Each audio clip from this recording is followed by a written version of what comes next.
Hey, what's up, everyone? Welcome back to House of Footy. It's your boy Ray, and with me, I've got a full house. Welcome, Mac What's good? and Gio.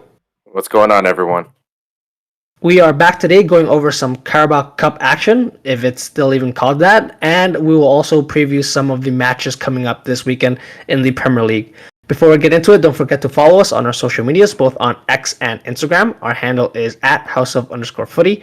Also, don't forget to rate, review, and subscribe to us. We are on both Spotify and YouTube. And lastly, feel free to get in touch with us via email. We love hearing from you guys, and we want you guys getting involved. Our email is houseoffooty@hotmail.com. Let's go straight into the Carabao Cup coverage, Mac.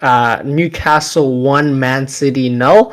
A game that we did preview a little bit off the back of that convincing result Newcastle had against Sheffield 8-0.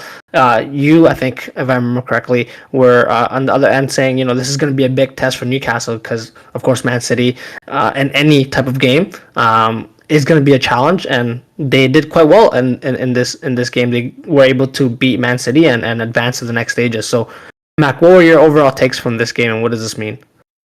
For one, it's really difficult to be able to kind of pull out individual thoughts of how we can project how well these teams are going to do, let's say, in the Premier League or the Champions League, both competitions that both these teams are taking very, very seriously this year. Because, to be frank, they didn't play anyone really interesting. I thought there's a Bob, there's a Miley, there's a whole lot of people I've never heard of playing for either of these teams. And all due respect, that's the Carabao Cup for you. It is really the C strings, not even the B squad. It's the C squad. And we get to see some players either come back from injury, which was nice, like Jack Grealish, or different players be able to make cameo appearances, like Calvin Phillips, who we may be seeing a little bit more, I guess, Yes. as well.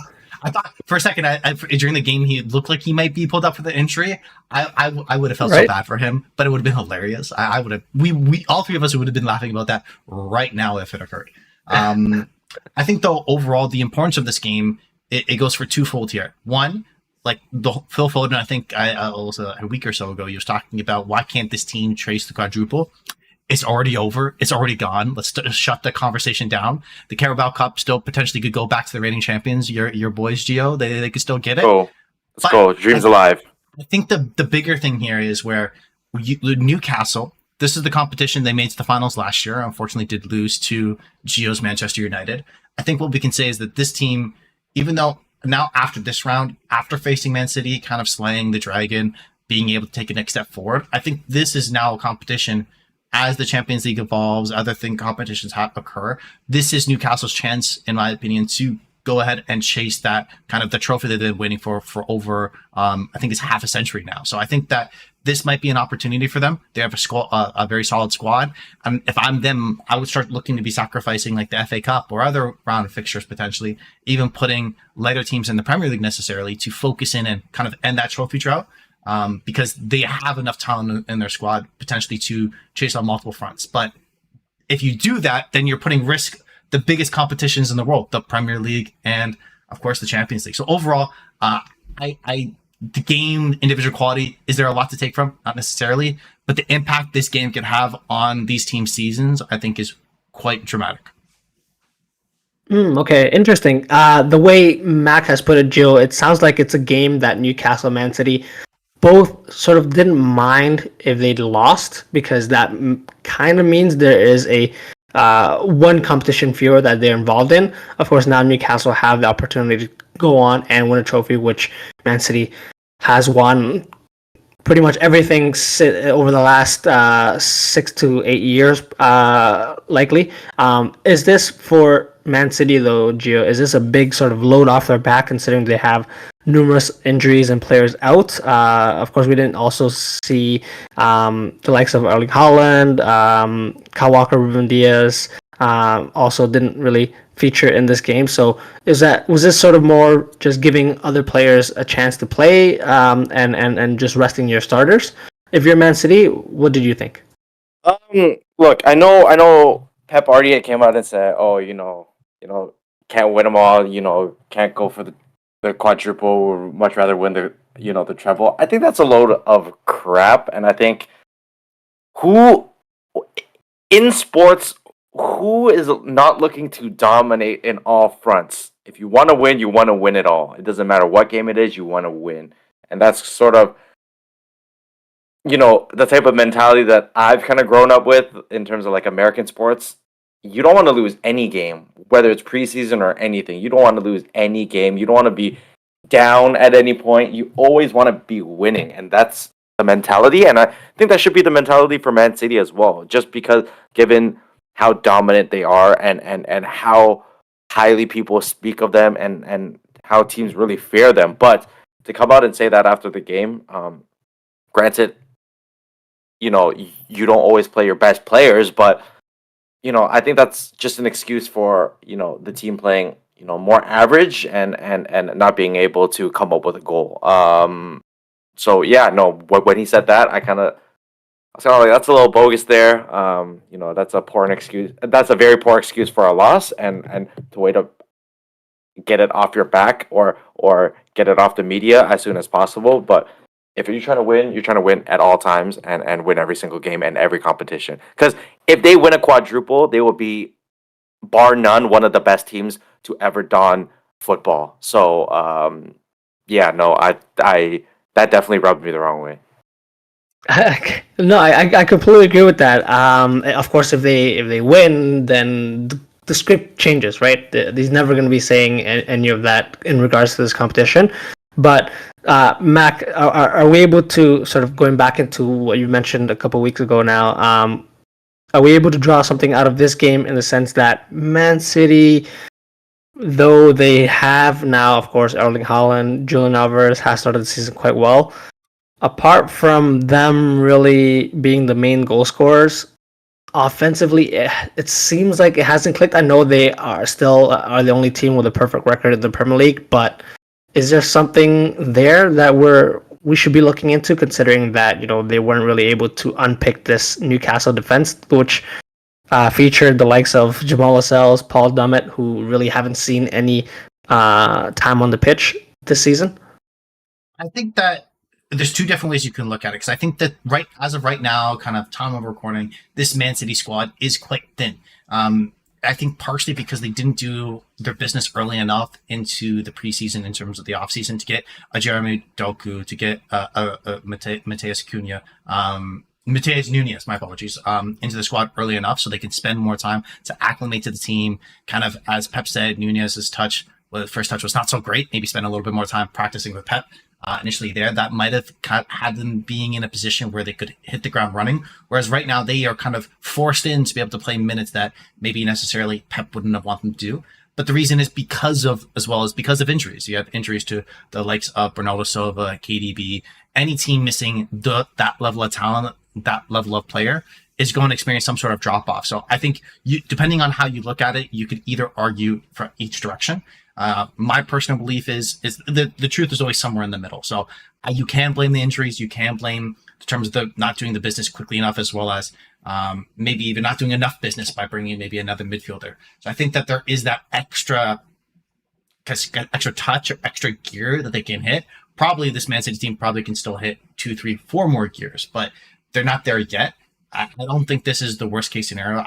I'm of a different belief a little bit comparison to Gio, where this will ease up their schedule for them by quite a bit, where they can focus on the big competitions for them that are the most important, where even though necessarily, as an example, Haaland didn't play in this game, but to have the rest of the team travel, to set up, to spend all the time to be able to get ready to play in opposition, that's not something he would have been left out of, even though he was not playing this game. So giving the opportunity for more rest in a busy season, for a team that did play every single game almost last year possible for them, I think that's important. It's not, and if they were to drop one, this is the one that everyone would drop.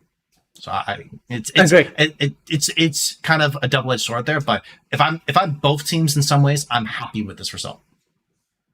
Okay, that's fair. My only concern is, of course, we were mentioning Newcastle, the number of games and the sort of, for them, they also have what it looks like on paper, a thin squad as well. So if they tack on more games to this to their season, I wonder how that will impact their season. But let's move on to some more Carabao Cup action, and I'm just going to pick a game that stood out to me more out of this week's games, and that's Aston Villa 1, Everton 2. and not a lot that really grabs your attention. But that's 2 wins in a row for Everton.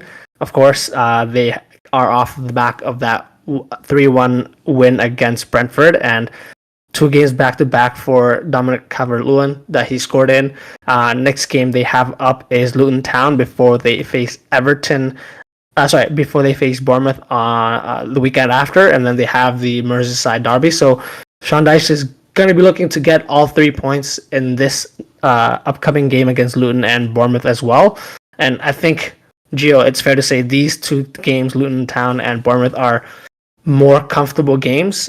So Sean Dyche should be looking to pick up as many points as possible from these 2 games before the Merseyside derby, because, not going to be completely honest, the way they started the season, not the hottest, and I think we've all kind of predicted Everton to be down there. So the more points they pick up as soon as possible, the better it will be for them. What are your thoughts on how Everton have been doing over the last week and a half?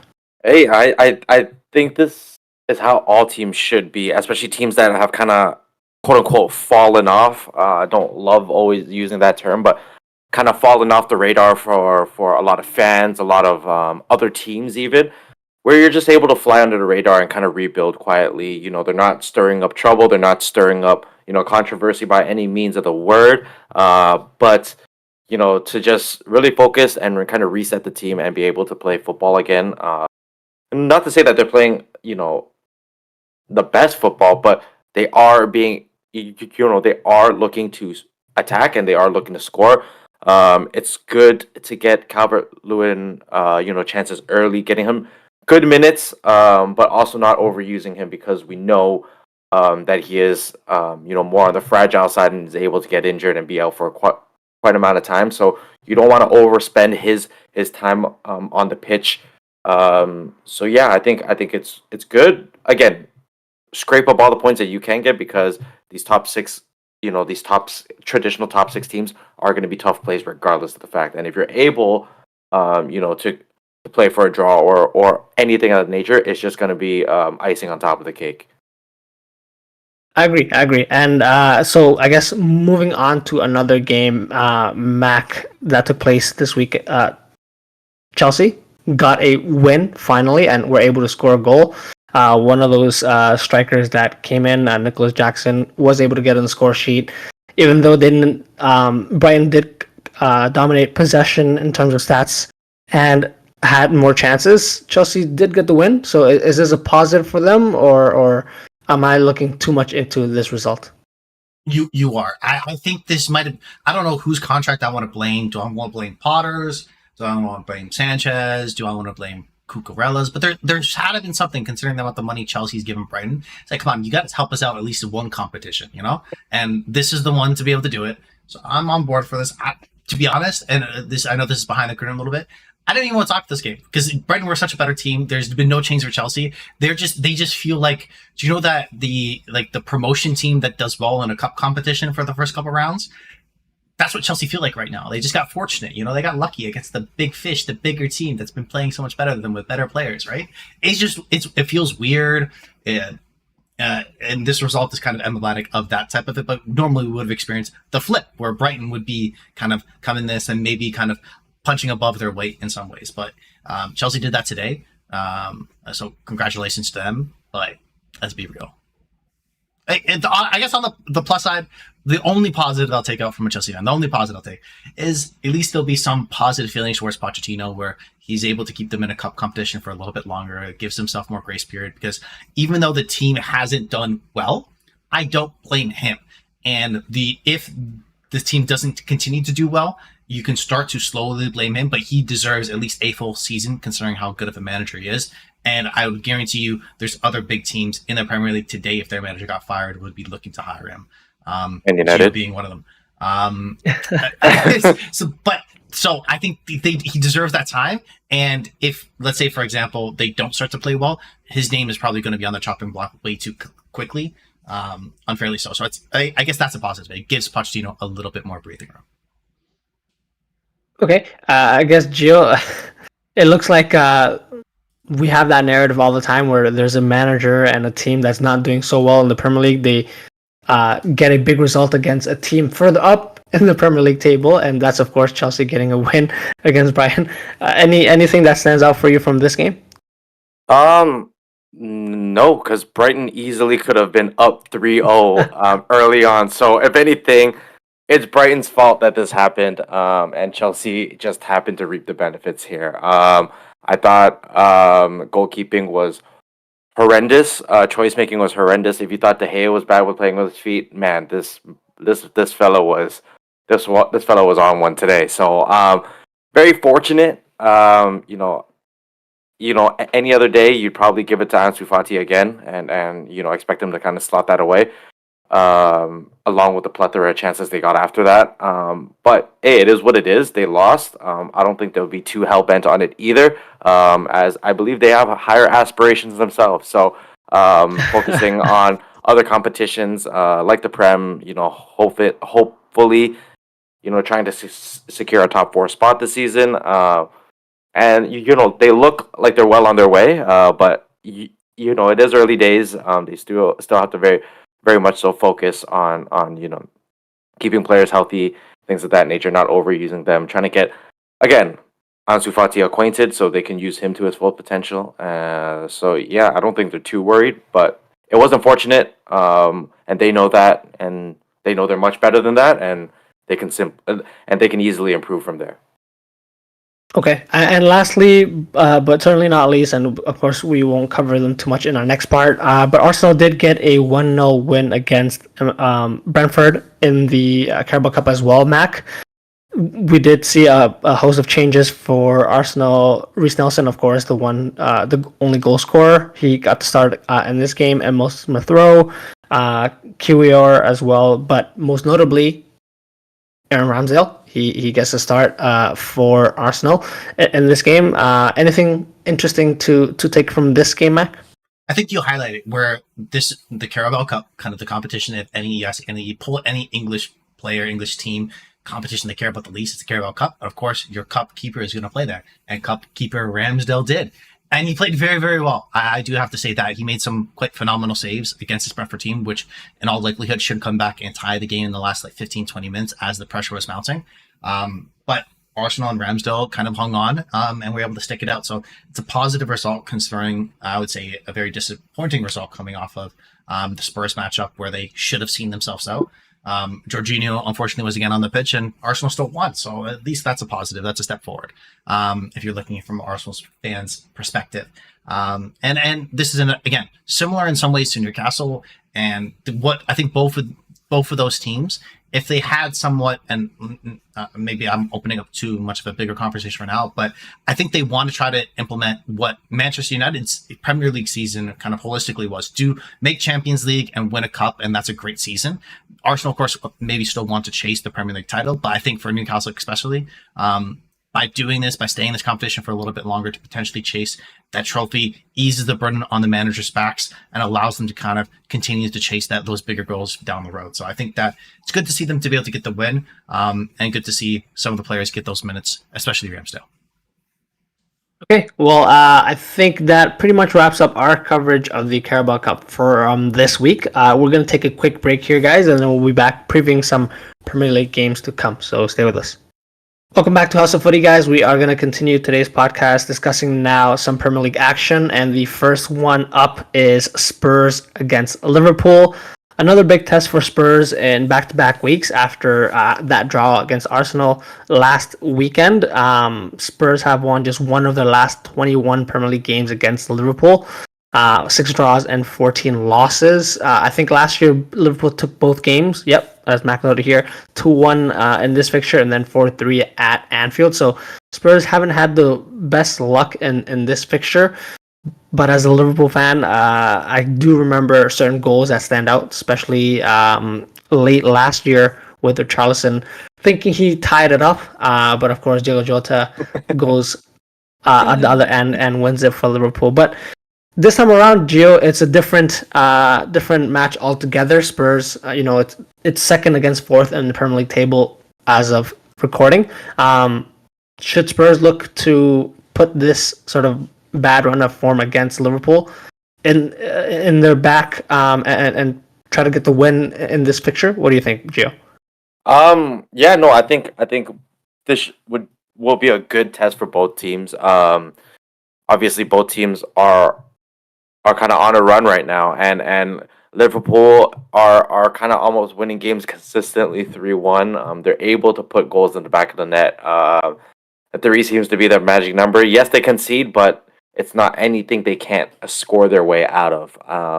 You know, if it's like anything like the past couple of weeks, I think Darwin Nunez, you know, they'll be looking to get him involved early and really just try to send balls his way. Try to get him touches early. But again, based on the Arsenal matchup, I don't think you count out Spurs, even though Liverpool do try and score early. Again, Son in the middle has been fantastic, and Madison just controlling, you know, pretty much the midfield, or any side that he finds is the weakest side, and he's able to go and exploit that. You know, he does, and he has. So it'll be a great test. It'll be a great test for that Tottenham back line. You know, we'll see if Romero's mistakes kind of compound and you know, picks up a couple more handballs this game, but who knows? I think it'll be a lot of fun. It'll be two teams that have great counters. So you know, hopefully it's a very fast game, very back and forth. But I think it'll be won and lost by, you know, the tackles made on their back line. So whoever's back line has the hottest game, I think will inevitably be the winner. And I didn't think it would come down to that, but I think they're quite evenly matched up elsewhere in terms of firepower. So yeah, whoever's backline makes the first mistake or makes the most mistakes, I think will be the loser this week. Ooh, I love that. I love that you pointed out James Madison, because of course, since the start of the season, I've been really high on him and how well he's played. Trent is also, I think, a doubt for this game, considering he's just coming back from injury, so he could feature. But realistically, Joe Gomez will be starting in that right back position, which it could be a positive for Liverpool in terms of defensively.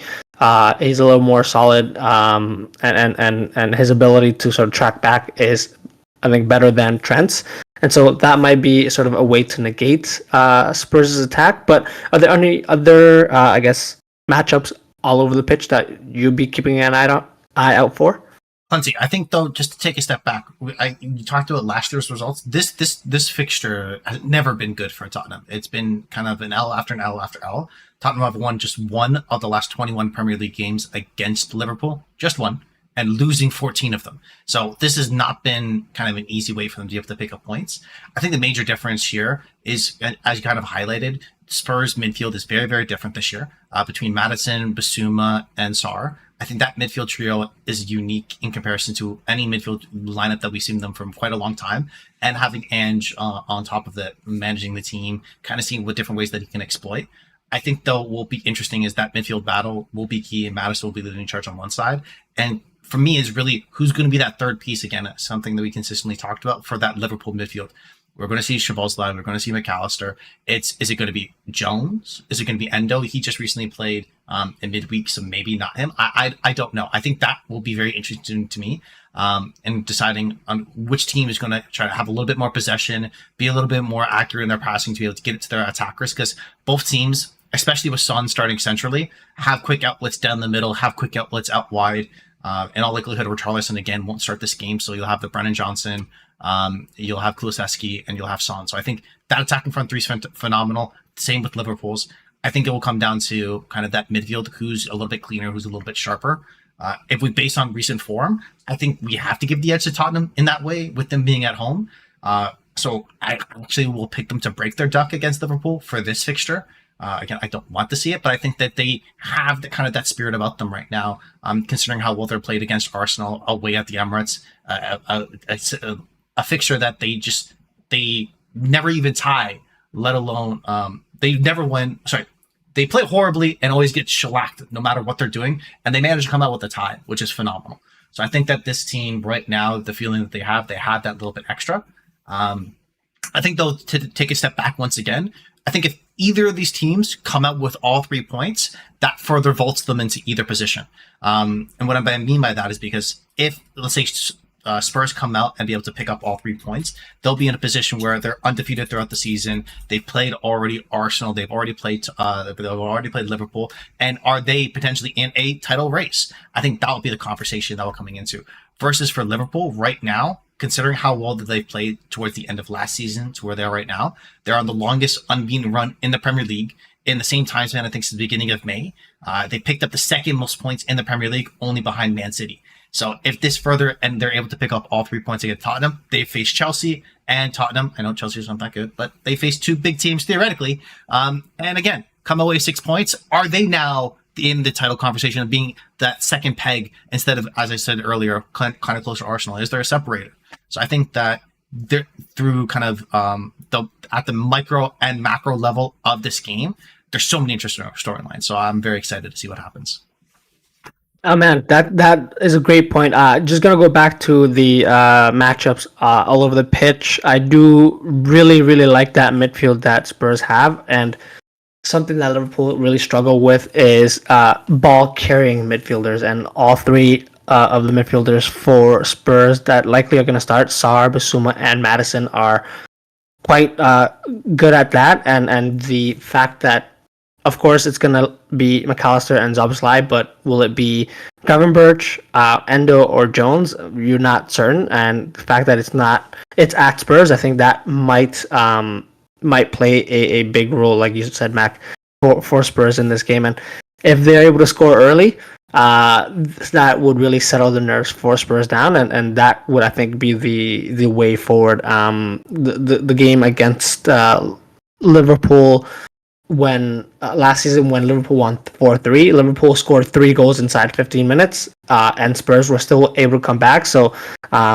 Liverpool have been notorious for conceding early goals, and I do expect Spurs to try to go for that in this game as well. But that's a great point, Gio. If either of these teams comes out with 3 points, it's going to be a great start for their respective seasons. Could they be considered as title contenders at this point, or would it be too early to say if either of these teams sort of come out with all 3 points? Spurs, if Spurs wins, with all due respect, I think no, you can't, because they don't win trophies, and Mac loves history and statistics and numbers and proven statistics. Proven statistics show that Spurs doesn't win trophies. So even if they were to win this weekend, I wouldn't look too deep into it, folks. Now, if Liverpool wins, I think it'll put the whole league on notice. I think it'll put, further pressure on Man City to get players better acquainted to the team and understand the system, to play more flawless football and to play easier football. So 1, their bodies last longer. 2, they're able to play out games, in a calmer manner, without, them feeling the pressure and, Rodri, acting out and things of that nature. Games will be killed by then. Now, if another player were to act out on Rodri, that's a different story. But for him to lash out, I think, is very uncharacteristic of Man City in itself. So, I think they're starting to feel a little pressure. That teams are starting to notice that, these guys are out. Haaland isn't scoring as many goals as he was, on pace for last season.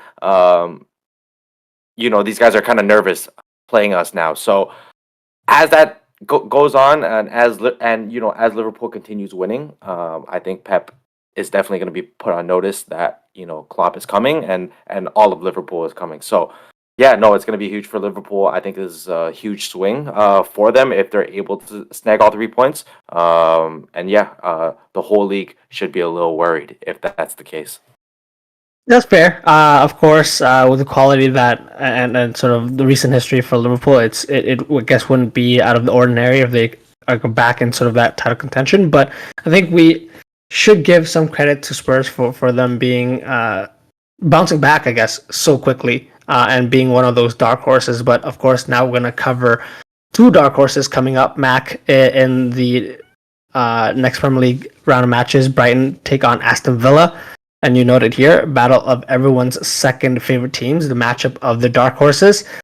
This one's going to be interesting. Aston Villa, we just talked a little bit about Everton and how they got the win against Aston Villa.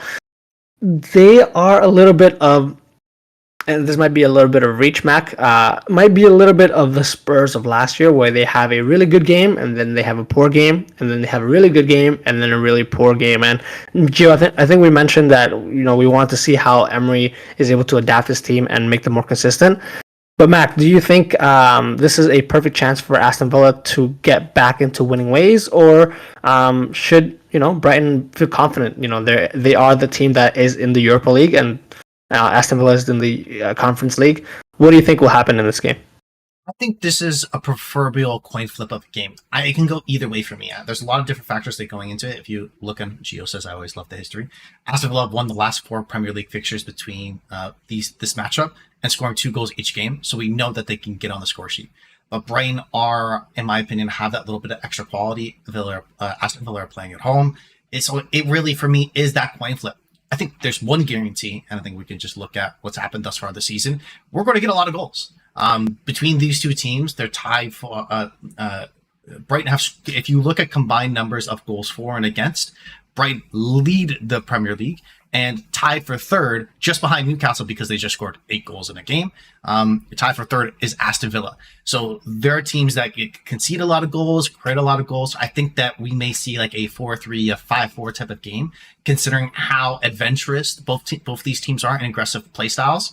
The difference being is where Aston Villa play that high line. They want to be able to kind of be able to make sure that deny you space, deny you time on the ball, don't let you be able to break that lines. Versus Brighton want to play that total possession football, see if they be able to kind of keep 70, 80 possession of the ball, kind of thread passes through and just kind of dictate play and metronome you out of the game. To which then they're kind of I would say their attacking players get to be able to show off their individual skills as teams tire out the Matomas, the Evan Ferguson, stuff like that. So I think that this is a game, like I said, a proverbial coin flip between 2 different styles, between 2 great managers. So I think that even though, again, more of the headlines will going to go towards the Tottenham and Liverpool game, I think this is the game I'm most excited for. Only tough part for us up in Canada is in our Eastern time zone. The game's at 7:30 in the morning on Saturday. So going to wake up to watch that? Absolutely, for sure. Can't wait to see what happens, for sure. Yeah, of course, it's going to be one that might wake us up with the amount of goals that sort of is predicted to take place. Gio, Max really, I guess, hesitant to call which way this one will go. What do you think will happen in this game? Can you call a certain winner from this one? Unfortunately, I will side with my non-dark horse team. I just think Brighton. Look, both teams are coming off a 1-0 loss. But it's going to be a really who's hungrier and who can kind of flip the script or kind of turn the page quicker. And I think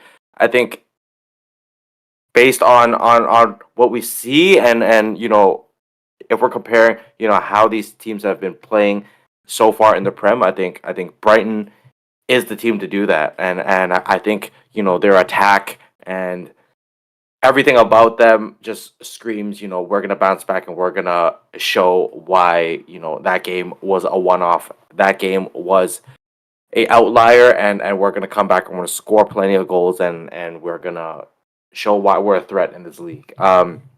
Again, Aston Villa has not really shown, why, although we call them dark horses, they haven't really shown why they can be consistently called that or that team that everybody should secretly fear week in, week out. They play a great game, play not a not so good game, and then play another decent game, and then play a not so good game. The consistency isn't there for me yet. I still, again, like I've said this before, and I'll confidently say it again. They will get it together. They just haven't proved it to me yet. So with that being said, I will side with Brighton on this match. Okay. It sounds like it's maybe too early, and Emery's definitely ironing out some problems still that he's faced. And I loved how you pointed out, Mac, the high line for Aston Villa and how comfortable Brighton are playing out of the back and drawing teams in. It's a perfect combination for ball over the top of the defense, Matoma running onto it, Ansu Fati running onto it, and a lot of chance created there. And Aston Villa as well, they do have willing pressers. And if they turn that ball over, Ollie Watkins, like you mentioned, Mac, one of the better strikers in the Premier League off a transition, and looking to him to definitely get his goal tally up in the Premier League. So one to watch out for. But let's just quickly wrap up today's podcast discussing briefly Manchester United. They are going to be taking on Crystal Palace again. They did beat them 3-0 in the Carabao Cup Gio. Great performance from the team. A lot of changes and players coming on and making an impact. What are your takes? What are your takes away from that game, and what do you expect to happen in this game? Yeah, I think the major difference was, deliveries into the box. I think were good. Just the overall front foot to really get the offense going. I thought that was a lot better. They weren't just kind of sitting back. They weren't scared to go forward this game. And it proved guys were hanging around the box to really just, whether it was a rebound, whether it was a tip, whatever the case may be, they were just ready to pounce on it, like Garnacho's first goal. And I thought Mount played quite a decent game. Balls into the box were good. The energy was good. Obviously, first game, real first game back since that injury. Hopefully, he features again, and hopefully we see a Rambot, but not in that sort of defender position. So no, I thought it was a great performance. Really showed that they are able to score more than one goal, and just really control a game as well. I think they did a very good job of that as well. So this is probably the first game they've had all season where I can confidently say they played well. And controlled the game, and that's what they this is how they really want to play consistently. Obviously with different competitions, different teams, you kind of have to adjust, but this is ideally the way they want to play and pick up points against lower tier sides, lower table teams. This is how it should be. And consistency, Gio, is one of the important words from you there. And of course, Mac, now they have back-to-back wins. Crystal Palace up ahead this weekend, and then Galatasaray in the Champions League. Could this be a start to a positive run for Man U after sort of their shaky start this season? What do you think? It has to be. This is I went through a couple weeks ago in terms of the run of fixtures that they have, starting with the Burnley one, where this is now where things have to turn around right now. Otherwise, the mood is going to get more sour than it is. And not to speak ill for Gio. Gio just, as he was going through the game against Crystal Palace, you could just feel the depression kind of like aura coming off of him. Is just to be able to take a deep breath. Like, yes, we can comfortably beat a team again. Like, oh, it feels so good. But, it's like more of a surprise, and like, you just got to let the emotions out, Gio, woo-saw, it's just, I feel like this has to be the case.